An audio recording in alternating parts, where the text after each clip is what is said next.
Welcome to the More Movement podcast, where we explore the dynamic connections between sports, physical well-being, and personal growth. What is going on, everybody? Welcome into episode 3 of the More Movement podcast. But who's counting?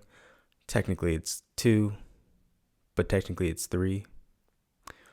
We'll see how it breaks down. Anyways, for this episode, we're going to be recapping a little bit of what we talked about last time, and then moving forward with some more sleep topics, or I should say some more lessons that we've learned from the research on sleep hygiene and sleep quality. But for today, we're going to be, like I said before, doing a quick little recap, and then we'll cover some of the impacts that sleep can have on our mental health as well as our physical health in terms of longevity. And then we'll maybe even throw in a little bit of info on camping. Is it beneficial to do it or is it not? I don't know. Stay tuned. Last but not least, we'll talk about light and its impact on our sleep and how to utilize it and how to avoid it to improve our sleep quality overall. Also, something to look forward to down the road, couple episodes, is going to be topics covering sleep debt as well as sleep nutrition in terms of taking supplements for your sleep quality, whether that's alcohol, caffeine, counterintuitive, or marijuana, magnesium, so on and so forth. List goes on and on. We'll cover them to the best of my ability, and then we will make sure to wrap it all up in a nice little bow, final episode, and then conclude it and send you guys off into your dreams. Super corny, I know, I'm sorry, can't help it. So let's get into the episode. First, what we're going to do, like I said, is a quick little recap. So from last time, we talked about the different stages of our sleep. So we have 4 stages, technically 5 if you count being awake. The first stage that we have, or the first 2 subsets that we have of sleep are non-REM and REM sleep. So in non-REM sleep, there are 3 different subsets or categories of non-REM sleep. There's the first stage where you're, first 15 minutes or so when your head hits the pillow, you're trying to go to sleep and stuff, your body starts to relax, your heart rate starts to slow. And then in the second stage, what we have is a continuation of the first, where our heart rate continues to slow down and our body begins to relax more and more, blood pressure starts to go down. And then we go into our third stage of sleep, which is known as our deep sleep stage. And this stage is going to be responsible for having our deepest amount of sleep, and will also have the most restoration during this period as well. This is where we'll see a lot of our tissue healing occur, is during this period. Interestingly enough, I should say, is growth hormone, which helps with a lot of tissue healing and muscle recovery, actually seems to be occurring in both stage 3 and stage 4, which is REM sleep as well. Stage 3 has more to do with cortisol regulation as well as blood sugar regulation, which kind of go hand in hand, because as cortisol increases, so does blood glucose, which is why, which is how you can increase your risk of developing diabetes if you're not getting into that deep restorative sleep. And then I kind of already teased it already, but the 4th stage is our REM sleep, everybody's favorite to research and study. It's our dream state, and this is going to be the stage that, like I said before, testosterone is released, or is highest in circulation during this period. And this is also the stage that mimics our waking life brain waves. So that kind of weird, but you know what I mean. And so, and even in some studies, it's shown that some people, when they're in REM sleep, actually have more brain activity than they do while they're awake, which is kind of interesting, kind of wild. to think about. But yep, so that's our quick little review of those topics from last time.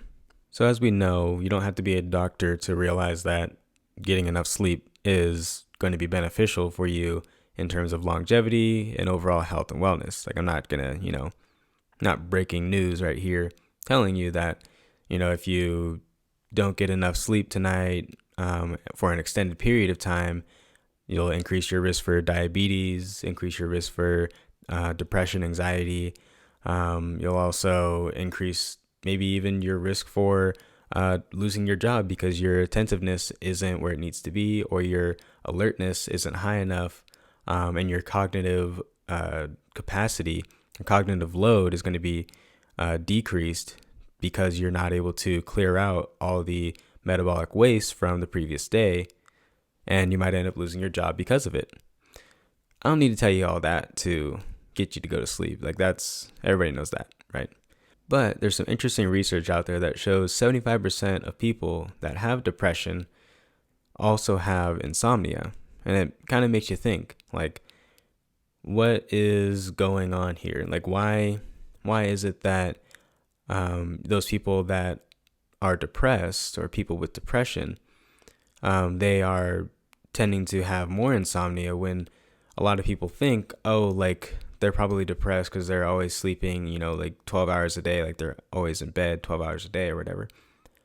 But then the research shows that they actually have insomnia. They're not able to get enough sleep, and they're always maybe tired and maybe a little bit more lethargic. Now, obviously, it's not going to be one-to-one correlation. Correlation isn't causation either. But this is some research that kind of gives us an idea that just because you're in the bed does not mean that you're getting enough sleep and you're going to have all that restorative, that was an interesting way to say that, restorative sleep that you might need to help propel you into the next day and help increase your mood towards your overall outlook on life. And that kind of leads me into another thing that I wanted to talk about, which is, how do you know if you're a good sleeper? Like, what does that even mean? Because if you're, somebody, oh yeah, like, I'm a really good sleeper. Like, I'm able to, like, when my head hits the pillow, I'm able to go to sleep like instantly. You know what I mean? Or like, oh yeah, like, when I go to sleep, I don't wake up until I get up in the morning, ready for the next day, and I'm, rejuvenated, revitalized, and ready to conquer the day. But then there's other people that are like, yeah, I get 8 hours of sleep, 9 hours of sleep, whatever. And then I wake up and I'm still like, I almost, I'm not going to cuss. I was going to cuss. Dragging their behinds in the morning, or like, I'm still tired and I still need, my fix of coffee in the morning because whatever kind of sleep I had last night wasn't good. And that's kind of a topic that I'll talk about today, but I'm gonna more so focus on it in a couple episodes where we talk about quality versus quantity. But for today's purpose, when it comes to learning what kind of sleeper you are, there are hundreds and hundreds of apps out there that you can use that are okay in terms of tracking your sleep. Some of them have gotten pretty sophisticated out there. I know some of the wearables are okay now. I haven't really seen much research on the validity of the research that they're doing on the wearables, like Apple Watch or stuff like that. But some of the apps on the iTunes store, or iTunes, Apple, I guess it's still the iTunes store. I don't know, dating myself here. And then, or the Android store, you can just have on your phone, place under your pillow. Now, obviously, that's not going to give you any temperature fluctuations on your body because it's underneath your pillow, but it can give you an idea of, okay, when you, like throughout the night, you tend to shift your body, X, Y, and Z amount of time. And we also can hear that you're snoring, or you're talking in your sleep, or maybe even you got up during your sleep. And so the phone's able to kind of sense the amount of noise or like the sound of the bed that's moving when you wake up or get out of the bed, or maybe it's pressure. Not really sure. I had to double check on that, but somehow, some way, it's able to detect that, and then that kind of gives you a sense of what you're doing while you're sleeping. Or you can go and search online for a sleep study in an area near you, and obviously, depending on the kind of study that they're doing, might be able to get some free information doing that. Might even get compensated for your time or for your troubles if it's like a sleep deprivation kind of thing. On the contrary, if you are not one of those technologically savvy people, or if you just don't like having your phone in the same room, which is amazing hygiene, I am at fault. I have it right next to my head. So, it is what it is. The 5G waves might get my head, whatever. But if you're one of those people that don't like to have technology near the bed, in the room, or anything like that, then you can kind of self-gauge it in the sense of using a sleep journal. So writing down either what you had before you went to bed, or if you didn't have anything before you went to bed, and then the amount of time that you spent asleep, in terms of like, obviously you can't like, oh yeah, I went to sleep after 12 minutes. Like, no, you can't do that. But you can kind of see, okay, I went to bed at around 10 p.m. I woke up at 5 a.m. Okay, I got X, Y, and Z amount of sleep. I only woke up maybe once or twice. Writing that down in a notebook, and then tracking that over time, kind of seeing, okay, even though I'm getting 8 hours of sleep, 9 hours of sleep, I'm still waking up kind of tired and lethargic. Then that might be a sign that you should talk to a sleep professional or even your PCP, because there could be something going on there, especially if you are waking up more than twice in a night, or throughout the night, I should say. And then that can be either something to do with like a pelvic floor dysfunction, or it could be a sleep disturbance, or a sleep disorder, I should say. So those kind of things are some things to look for. And obviously, if you do, if your partner, because you're not going to know, but if your partner tells you that you're snoring, now obviously it's not 1-to-1, but that can be a sign that you're headed in the direction of a sleeping disorder, sleep apnea. That's essentially what's happening, is like you're not able to get enough air through your esophagus, because I'm assuming that you don't sound like you're snoring when you're awake and breathing. So something to check out, food for thought, as my mom would say, if she's listening to this. Now going over to you people that think that they are the end all be all when it comes to sleep. Those people whose head hits the pillow and they immediately knock out. Like they're basically in a coma when they go to bed, and they don't wake up till the sun rises the next day, or their alarm wakes them up because they're late for work. So those people, now studies have shown that you want to be able to go to bed quickly, because if you're in bed and you're not able to go to sleep, say within 20 minutes or so, the best thing to do, get up, do something relaxing, calming, either, journal or do some meditation. Maybe don't do dishes if that's a stressful thing for you, but, do something in dim lighting, read a book, or what have you, and something that you can help relax your mind, and try again and go back to bed as soon as possible, ideally. Now, that being said, if you are one of those people, like I said before, your head hits the pillow and you out like a light, then that actually, research has shown, can be a sign that you're not getting enough sleep.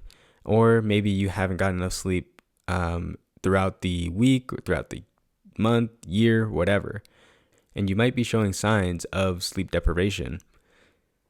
Now, don't get scared. Because you can kind of ish get a little bit of recovery from sleep debt.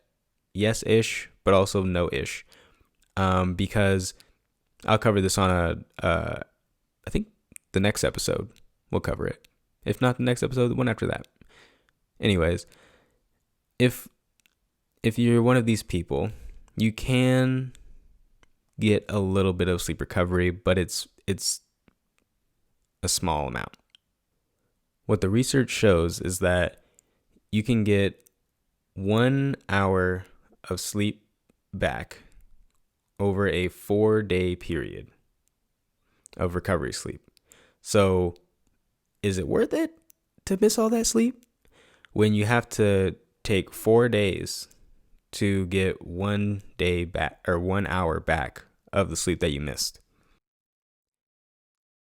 I'm no mathematician or statistician, but those numbers don't seem very good to me.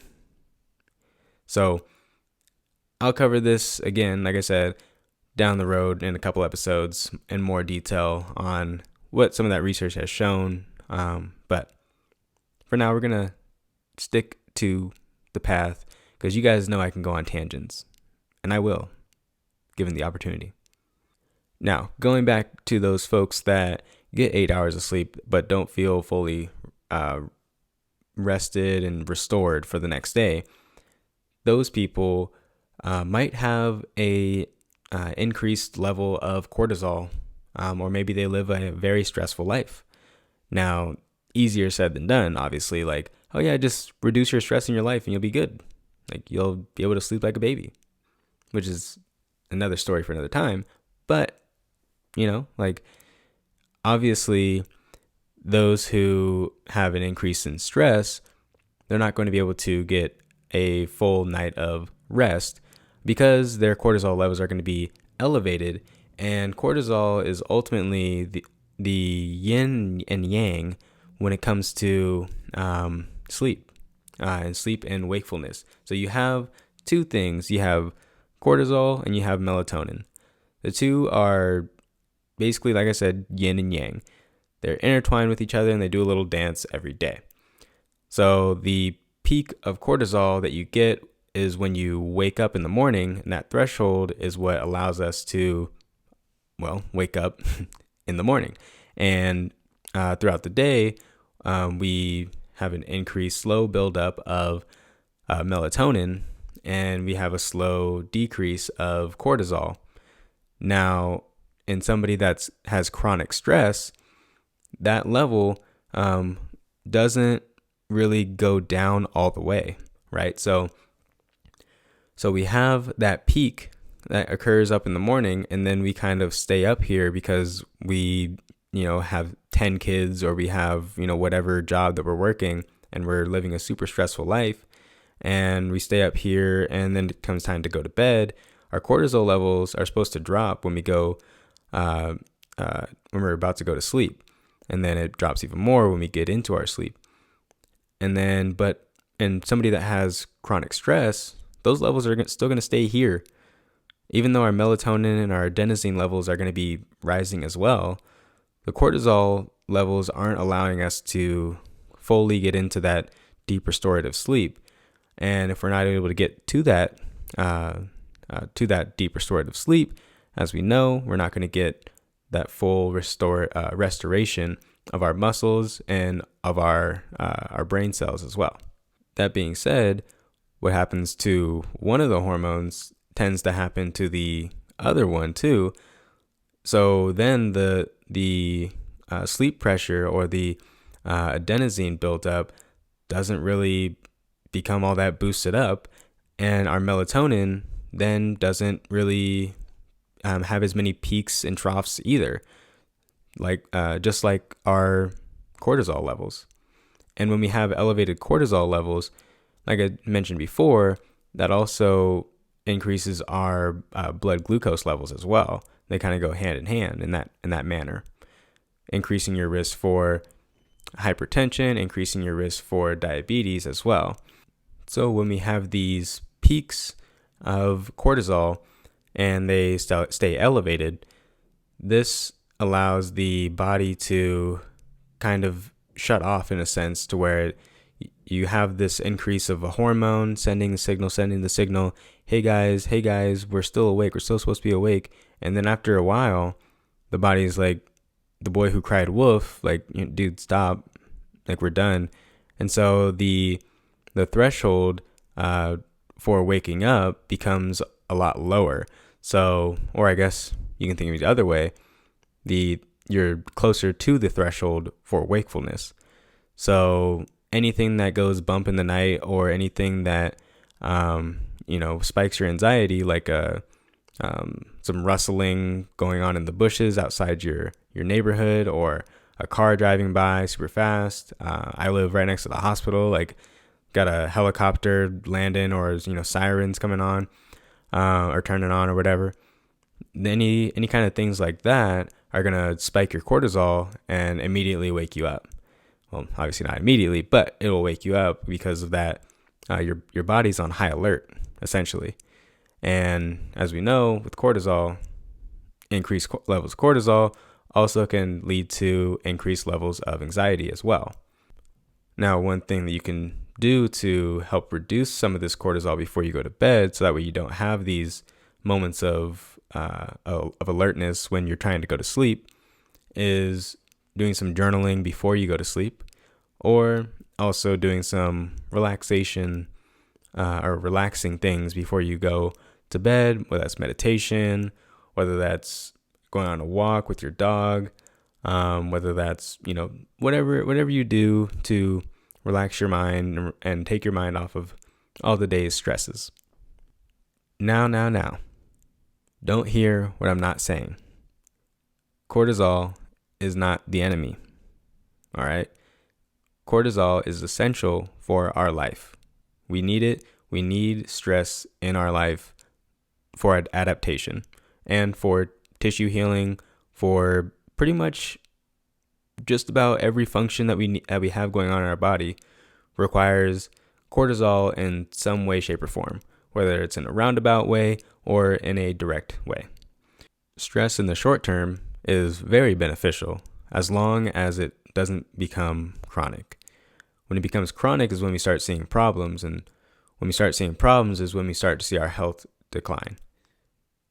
If you are somebody that is struggling with a hormone imbalance, or have fluctuating levels of cortisol, or suffer from depression, anxiety, so on and so forth, or what have you, any kind of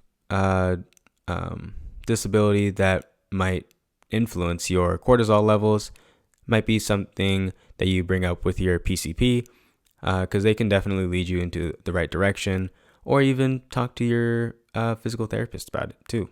They might have some suggestions or recommendations, or be able to point you in the right direction to somebody that they can refer you out to, whether that's a sleep expert or a PCP, like I said before. One of the other things that can wake you up for no apparent reason is also light. And if you get a bright enough stimulus of light onto your, face, or in the vicinity of your body, unless you have, what are those things called? Sleep pads, sleep pads on your eyes, you're going to wake up, because your body is like, oh, that must be the sun. That's so bright. Like, let's just, kickstart our heart, and, get the day going. It literally kickstarts your heart, though. Like, that's more than just a joke. But yeah, so that's another one of the ways that can wake us up out of the middle of the night for no apparent reason. I mean, I was doing some research on this stuff, and this stuff is like bananas. Like, this stuff is like crazy. I don't know. I thought it was like super interesting, and I was like nerding out and stuff. But like I said, I don't want to go down too many rabbit holes, so I'll keep it digestible for everybody, because I know sometimes I can get people to tune out really quickly, because I'll just keep on talking and talking and talking about nothing. So, on to light. When it comes to light, there is this study, and bear with me, because I'm going to say some things wrong and pronounce words differently than how you pronounce them. But that's okay, because we all know what I'm talking about. And it'll be in the show notes, so you'll be able to look it up yourself, and you can try and pronounce it. Anyways, so there's this study that they did way, way back in the day. Probably not that far back in the day, but way, way back in the day for me. And they did the study on frogs where they shined a light onto the frogs. And after doing that, they noticed that the frogs were changing colors. Like, why was that happening? And they would later discover that it was due to this thing called melanosomes that change the pigmentation on the frogs when it's responding to a stimulus. That stimulus being light, and this is how the frogs were able to detect light, was literally through their skin. Obviously also through their eyes, but also through their skin is how they were able to detect light. This same mechanism is present in our own eyes, and that frog study was how we first discovered, or probably not how we first discovered, but was kind of when we realized what mechanisms have to occur in order for us to be able to detect light. And so that discovery was able to allow us to realize that, okay, on the back of our retina, there's these things called retinal ganglias. All right, we'll call them that. Yeah, that makes sense. Retina. All right, cool. And then we're like, okay, what else we got back there? We have these things called photoreceptors. And these photoreceptors have these two different organs on them, got rods and cones. All right, so we got rods. They allow us to see in dim light, able to see like the night sky and everything like that. But also they're super sensitive to light. So that's one benefit. But they don't allow us to really see any color at all. That's kind of a bummer. Okay, well, how do we see color then? We have these things called cones. Cones allow us to see, obviously, the full spectrum of light. An adequate amount of light. We're able to see the full spectrum of colors, is what I should say, or waves, whatever you want to call them. And those two in combination are what allow us to see everything that we see today, and basically take in all this information. And our photoreceptors are like, okay, hey, this is what's going on right now. There's this super bright light stimulus. I think we should let the suprachiasmatic nucleus, which is just a super unnecessarily fancy way to say let's activate our circadian rhythm and get it going for the day so we can get ready to go to our work. And so that's kind of the quick and dirty breakdown of how those things operate within one another. I hope my neuro professor is not listening. That is a gross simplification of what was that, like maybe a month, 2 months that we spent on that stuff. So I'm sorry. So next time you're living in, one of those super dark areas in the winter, like I said before, Sweden or wherever else that you might live, somewhere up north, or if you're like Harry Potter and you live underneath the stairs, you're going to need to be using those rods a little bit more than other people. That way you're able to see in some dim light. That being said, our photoreceptors are very sensitive to blue light, and it actually is blue light that allows us to give us enough stimulus to wake up in the morning. And research has shown it's about, I think it's 10,000, correct me if I'm wrong, but I think it's 10,000 lumens that we need. That's enough stimulus to wake us from sleep.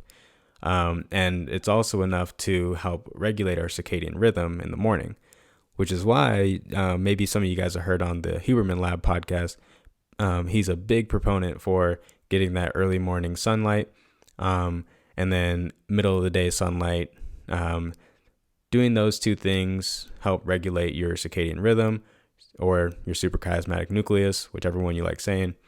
And this is what kind of peaks that cortisol or helps peak that cortisol in the morning and increase that wakefulness to where we're like, okay, it's time to go, time to move.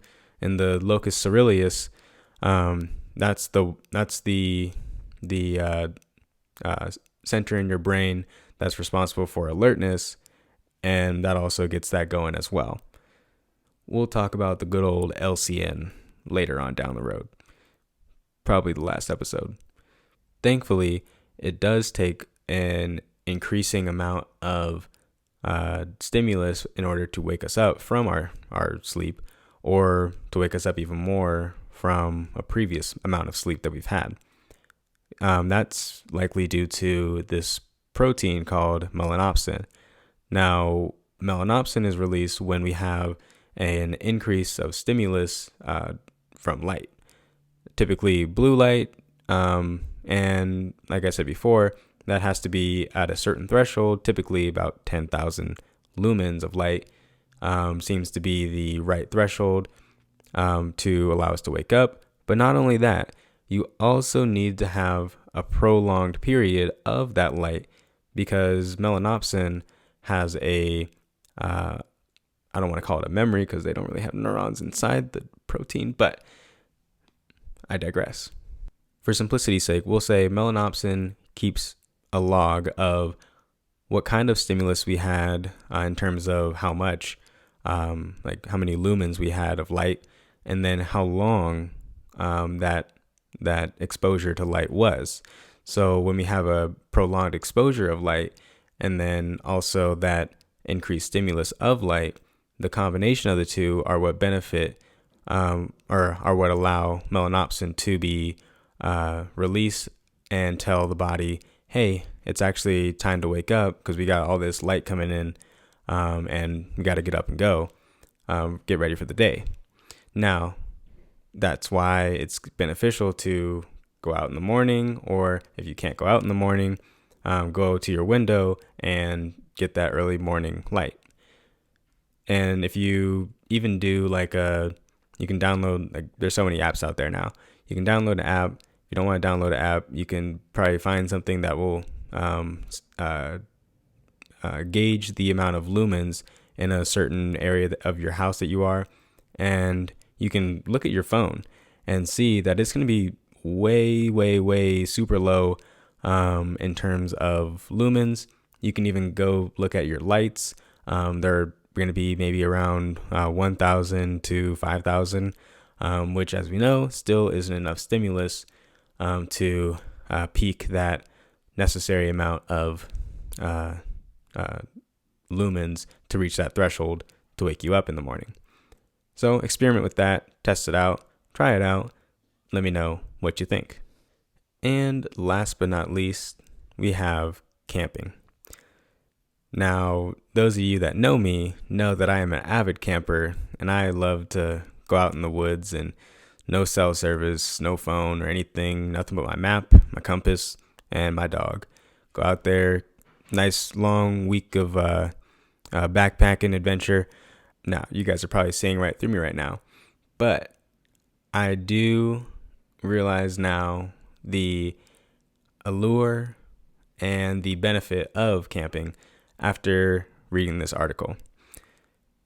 There was a study that was done in Colorado where they took a group of people out for 7 days, and they had them go camping for out in the mountains and stuff like that. No cell service, no phones were allowed, no electronics or anything. They were fully immersed in the nature, and what they found was, seeing that 7 days was, or during a 7-day period, they were able to fully reset their circadian rhythm. Now that's interesting because even missing, 1 day or 2 days of sleep can completely throw off your circadian rhythm. But the study has shown that if you go on a camping excursion for 7 days, then that will fully reset your circadian rhythm.